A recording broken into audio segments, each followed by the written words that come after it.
दरम्यान सत्ताधारी पक्षातल्या नेत्यांनी काय प्रतिक्रिया दिली आहे तीही आपण पाहूया।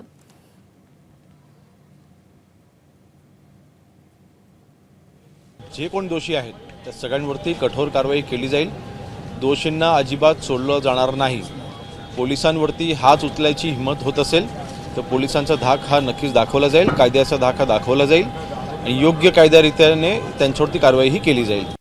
नागपूरमध्ये जो काही हिंसाचार झाला त्याची पूर्ण सखोल चौकशी सरकार करणारच आहे, गृह विभाग करणारच आहे। महिला पोलिसांसोबत देखील अश्लीलता झाली आहे हे आम्ही अजिबात खपवून घेणार नाही आणि अशा गोष्टी महाराष्ट्रात चालणार नाही।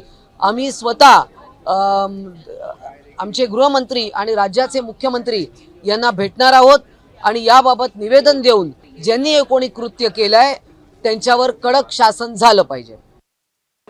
नाही, निश्चितच या प्रकारचे अनेक व्हिडिओ आता समोर आलेले आहे। आपली एक महिला कर्मचारी तिच्यावर विनयभंग करण्याचा दंगेखोरांनी प्रयत्न केला आणि या सगळ्या दंगेखोरांना वर कडक कारवाई होणार हे मी आपल्याला आश्वस्त करतो। एबीपी माझा, उघडा डोळे बघा नीट।